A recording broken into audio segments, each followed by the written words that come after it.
Assalamualaikum warahmatullahi wabarakatuh.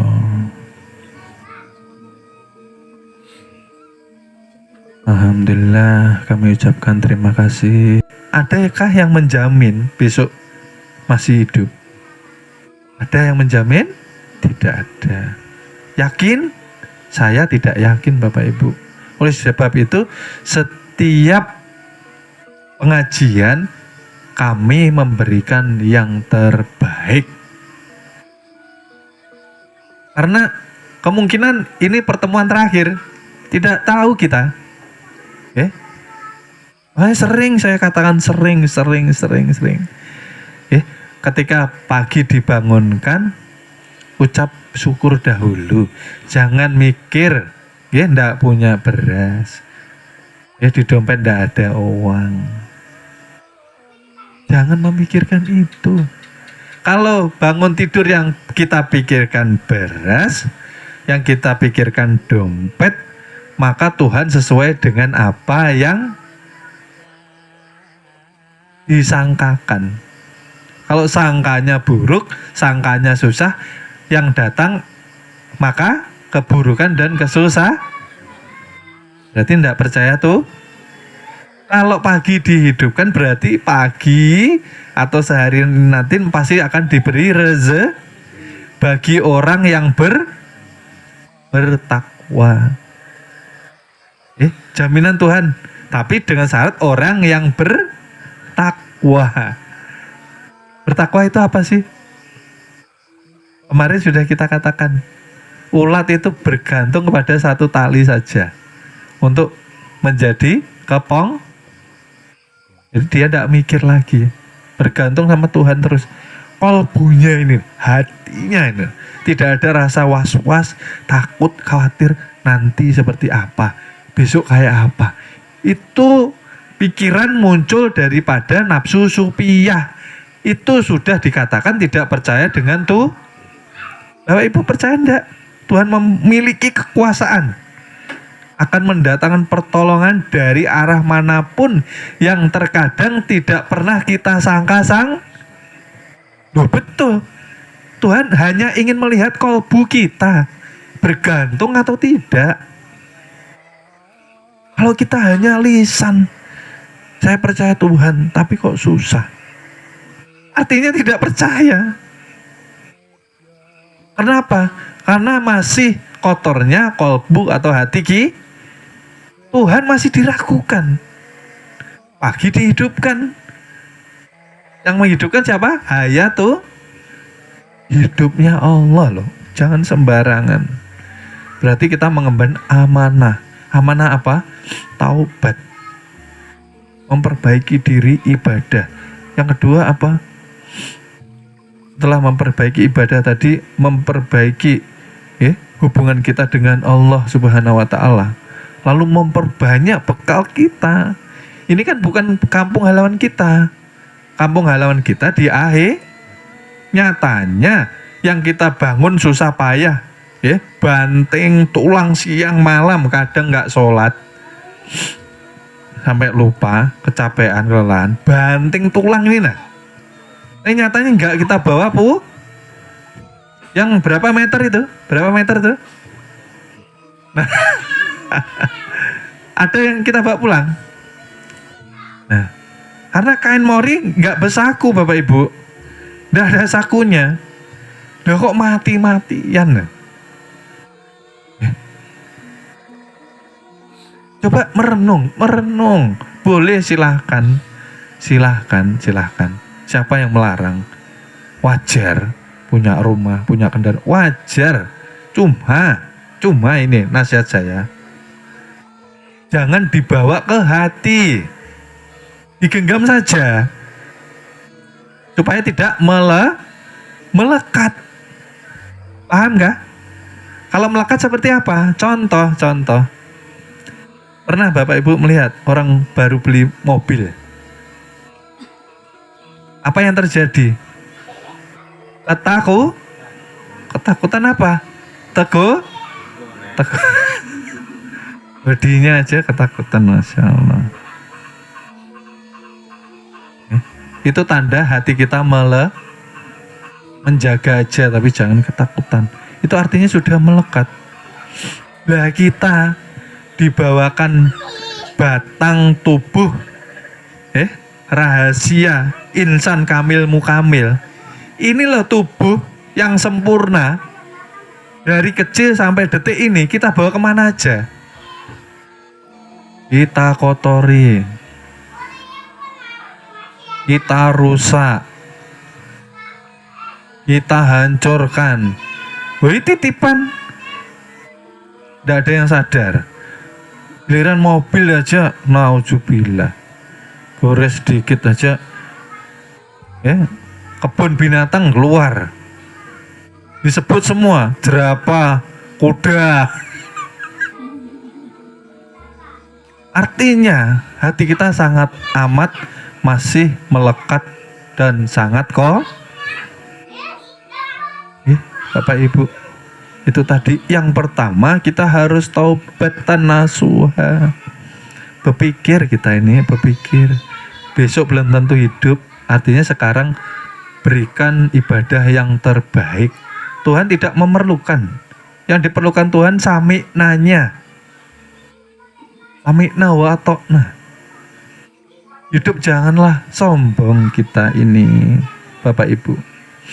Kita sombong hidup, merasa hidup sendiri, merasa bekerja sendiri, punya uang sendiri, merasa tidak pernah merasakan bahwa Tuhan melayani kita dari bangun tidur sampai mau siapa yang melayani? Tuhan. Siapa menggerakkan kaki? Tuhan. Banyak orang lumpuh, Bapak Ibu, banyak orang stroke. Oleh sebab itu, perbanyak rasa syukur supaya hati kita ini luas. Ketika hati sudah luas, rezeki akan mengikuti. Karena kita sudah bersyukur. Itulah. Oh, setiap hari mengeluh, menggerutu, makin sempit. Kemana Tuhan mengalirkan rezeki? Kasih sayangnya di mana? Banyak yang sudah menghadap, kita dihidupkan lagi. Setelah hidup, kita lupa lagi. Dan terus seperti itu. Pertanyaannya ini, katanya mau selamat. Katanya mau merasakan taman-taman surga ketika di alam kubur. Tapi tidak mau bersusah payah di dunia. Bersusah payah. Dunia ini kan penjara bagi orang-orang yang beriman. Artinya apa? Kita memang tidak dibolehkan menuruti kehendak nafsu yang berlebihan, Bapak Ibu. Yang sifatnya berlebihan tidak baik. Coba merenung. Kita kan ini saling mengingatkan. Oh, saya bukan guru. Saya ini orang bungul, orang bodoh. Maka tidak berani mengaku jadi guru. Sama-sama saudara, tapi kan kewajiban saya mengingatkan supaya selamat. Ilmu sudah dibawa, tahu rahasia diri. La mawujud bihaqi.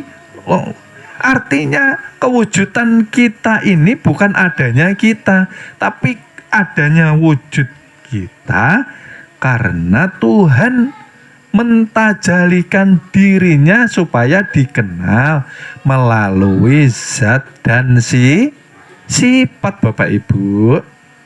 Ya seperti kapas toh. Kapas ingin bisa dilihat, maka berproses menjadi benang, benang ditenun menjadi kain, kain dibentuk, dijahit menjadi kelihatan baju, tapi kapasnya sudah tidak terlihat. Seperti itu kita. Ini badan mau dibawa kemana? Maka sudah rahasianya diberitahu.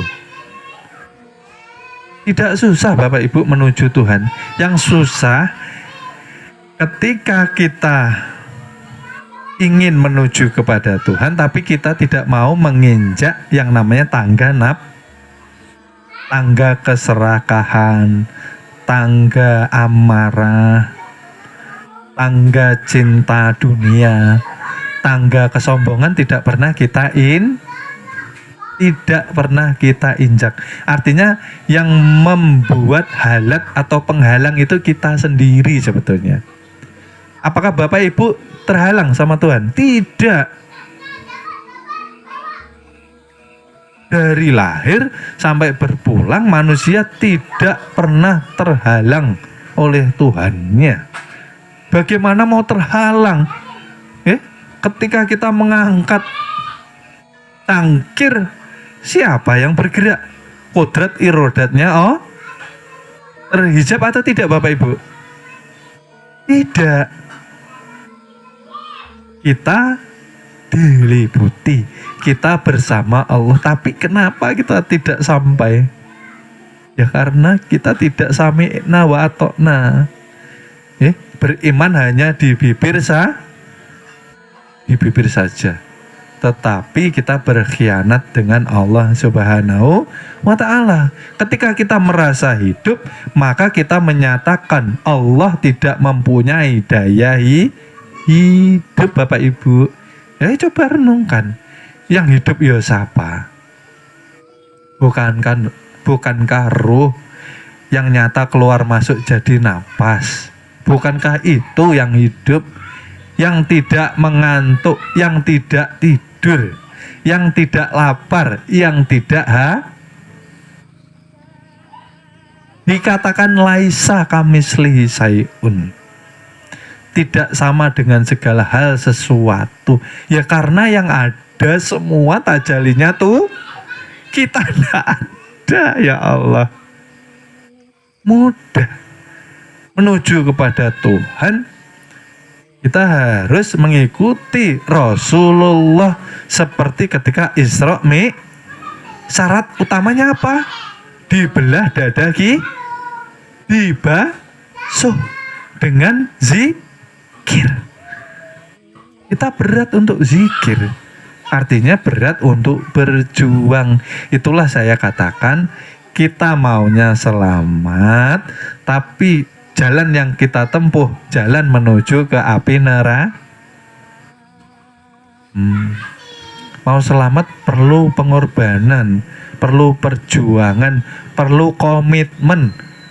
Kita harus mengorbankan semua kesenangan kita harus kita buang jauh-jauh Bapak Ibu.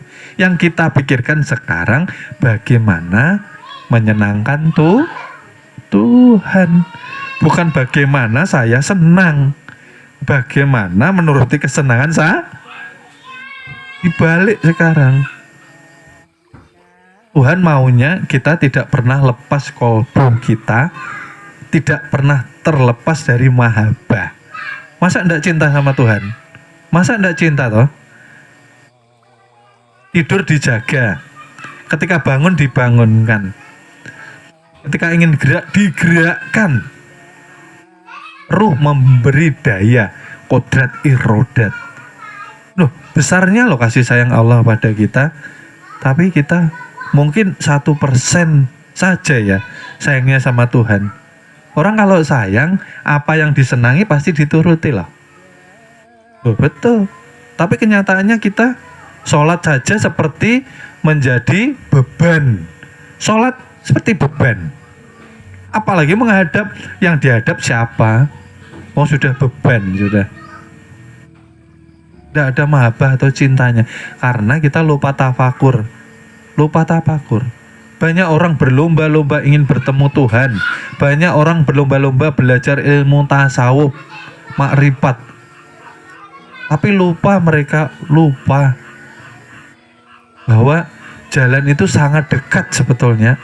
Cepat sampai kalau kita mau taubat. Obat ini yang tidak pernah terlintas di pikiran kita. Walaupun kita tahu ilmunya, nyatanya kita tidak tidak mau jihad. Jihad itu seperti apa sih? Kita harus tega. Kita harus mempunyai daya juang untuk melumpuhkan kemalasan kita, melumpuhkan kesenangan kita yang sekiranya membuat kita lalai sama Tuhan, yang sekiranya membuat kita lupa dengan Tuhan. Bagaimana toh lalai ini, bagaimana ceritanya? Lupa ini seperti apa? Kita selalu bersama Tuhan. Setiap bergerak yang kita lihat bukan tangan kita, tapi kodrat irodatnya Allah Subhanahu. Bagaimana ceritanya lupa kita? Saking tebalnya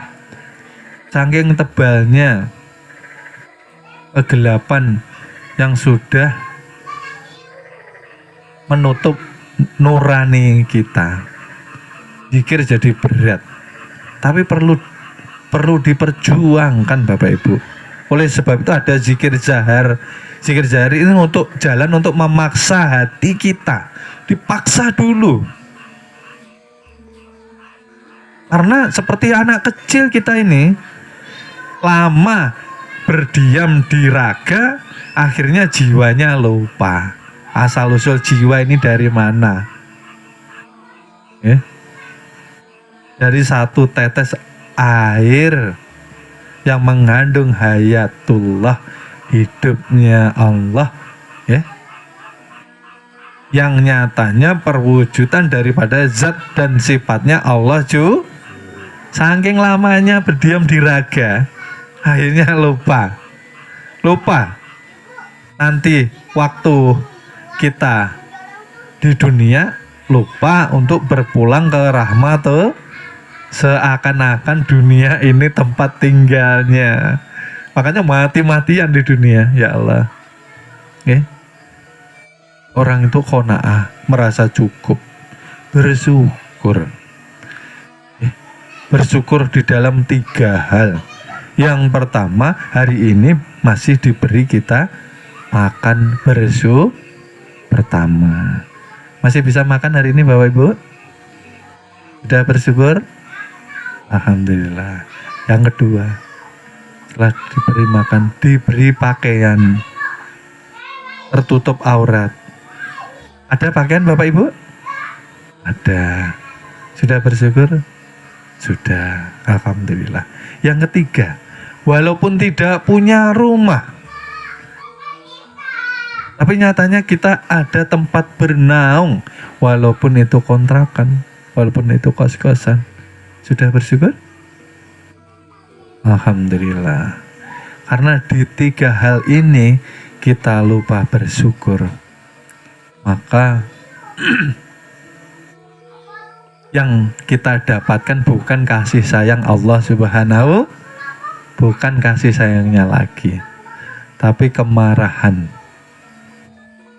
dan azab dari Allah Subhanahu wa ta'ala. Karena manusia terlalu menuruti hawa nafsunya, manusia terlalu menuruti egonya, manusia terlalu menuruti ambisinya, tidak pernah berhenti sebentar saja ketika waktunya beribadah. Coba merenung. Banyak di bawah kita yang luar biasa. Hari ini kita bahas ini karena di minggu-minggu kemarin sudah kita kenalkan Tuhan. Hasilnya apa? Setelah kenal, hasilnya apa? Apa sudah merasa tenang? Apa sudah merasa tentram? Apakah sudah merasa banyak bersyukur? Apakah sudah bahagia mengenal Tuhan? Harusnya bahagia. Karena kebahagiaan mengenal Tuhan, merasa bersama dengan Tuhan, melebihi apa yang ada di dalam surga. Karena hakikat surga itu sendiri ketika kita mampu mengenal dan sudah merasakan kebersamaan dengan Tuhan. Itulah hakikat surga itu sendiri. Apakah sudah didapat Bapak Ibu? Jikalau belum, alangkah baiknya kita tafakur. Bagaimana keadaan hati kita? Seperti tanaman yang kemarin kita sudah bahas. Tandus atau subur? Sering dicangkul sering diberi pupuk, sering diberi air, atau sebaliknya. Seperti itu hati kita. Dimanapun mendengarkan kajian, dimanapun mengikuti pengajian, seberapa hebatnya yang menyampaikan kajian itu sendiri tidak akan menimbulkan hasil kebaikan jikalau kitanya tidak mau merubah diri. Hidayah itu selalu datang sebetulnya Bapak Ibu. Hidayah itu selalu datang ketika kita dihidupkan di pagi hari, tapi kita tidak mampu berjalan di atas hidayah Tuhan. Kenapa? Karena kita tidak taat. Kita tidak merasakan bersama Tuhan. Yang dicari apa sih? Hidup ini apa? Coba. Yang dicari apa? Rezeki sudah dijamin. Kita menjemput rezeki pun dibantu Tuhan loh, dilayani Tuhan loh. Mampukah melangkah kaki tanpa rohani? Ada. Nah, coba yang seperti itu coba kita merenung, ya. Yang pertama tadi berarti tidak sampainya kita kepada Tuhan karena kita menghalat, kita menutup diri kita sendiri, ya. Daripada bertemu dengan kita yang menutup, bukan Tuhan mustahil terhijab. Tuhan nyata, masa nggak bisa melihat? Akan tetapi kita bukan Tuhan. Gitu loh. Belajar ilmu ma'rifat bukan mengaku untuk menjadi Tuhan, tapi untuk melihat kenyataan tajalli wujud daripada zat dan sifatnya merenung 7 sifat bukan milik kita.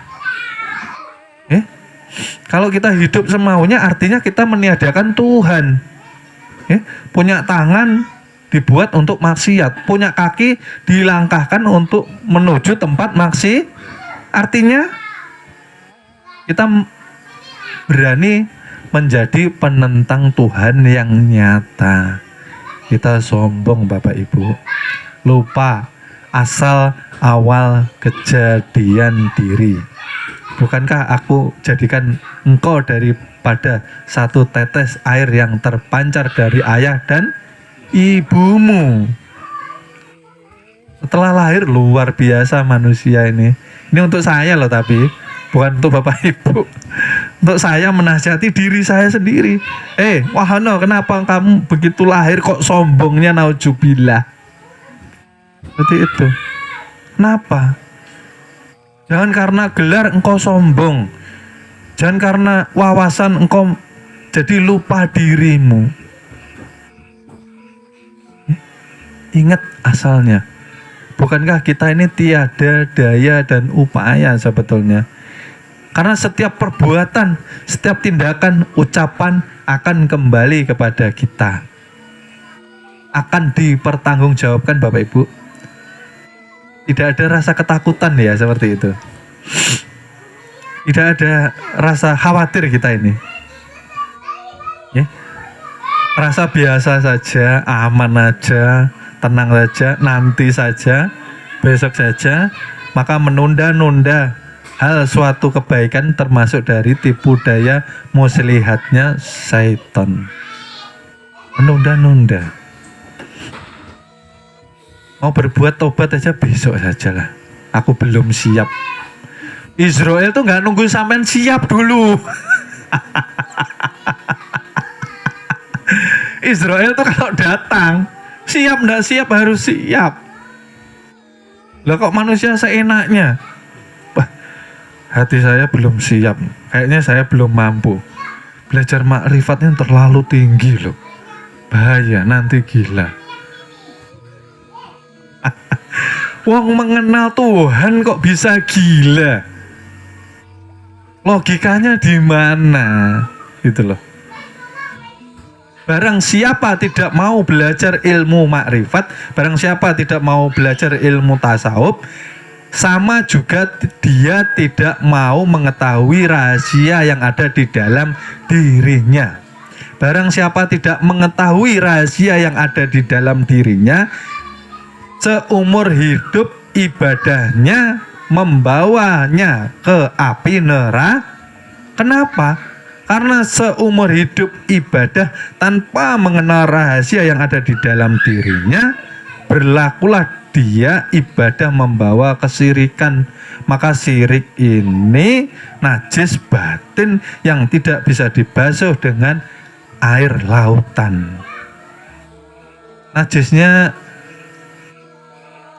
hewan, anjing masih bisa dibasuh Bapak Ibu, tapi najis batin tidak ada yang tahu. Untuk mengetahuinya harus belajar ilmu mengenal diri, makrifat atau tasawuf. Ini fardu ain, kesempurnaan seseorang di dalam mengkaji ilmu agama. Ya? Tanpa makrifat, tanpa tasawuf, maka tidak akan timbul hakikat. Tanpa tidak adanya hakikat, maka dia tidak akan bisa menjalani thariqah. Bagaimana membersihkan hati? Tidak mengenal Tuhannya. Bagaimana bisa menjalani syariat dengan baik dan benar? Nyatanya Bapak Ibu, sekarang banyak orang terlihat taat, banyak terlihat orang alim, banyak yang dikatakan orang surau, orang masjid, musola, banyak dikatakan orang ulama dunia, jubahnya, sorbannya, luar biasa terlihat di sisi manusia, tapi nuraninya tidak bisa memanusiakan manusia. Nuraninya merasa tinggi hati. Banyak seperti itu sekarang. Oleh sebab itu banyak terjadi orang sholat tetapi maksiat terus merajalela.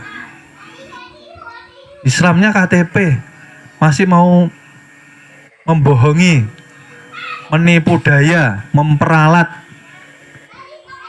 Tuhannya sendiri. Tuhan ditipu daya. Karena orang pintar belum tentu orang berakhlak. Karena orang berakhlak itu beradab. Orang beradab karena mengenal diri. Ini loh akibatnya seperti ini. Kan jalannya sudah, kendaraannya sudah, mengenal. Tadi saya katakan, kalau sudah sampai ke makomnya tasawuf, makrifat harusnya bahagia. Kalau tidak, perlu ini dikoreksi lagi, perlu rajin belajar lagi. Kurangnya, salahnya di mana? Tuhan kan sudah ketemu, tidak perlu mencari kita. Tinggal apa sekarang? Tinggal sami'na wa atoknanya, gitu loh. Rendah hati sama Tuhan. Jangan merasa hidup sendiri. Kita ini kalau tidak nurut Tuhan itu namanya sombong. Hidup dititipi, suruh taat aja, nauzubillah. Hidup dititipi loh, suruh taat aja, luar biasa. Ini belajar, duduk di majelis, saya ini maksudnya. Wah, ini belajar, nauzubillah. Susah diatur katanya. Yang mau dicari apa? Karena karomah bagian daripada ujian itu sendiri. Orang belajar ilmu tasawuf, orang belajar ilmu makrifat pasti diberi karomah Bapak Ibu. Tapi itu bukan tujuan kita. Itu untuk menguji kita. Mohon maaf, akan kami lanjut ke episode berikutnya. Terima kasih.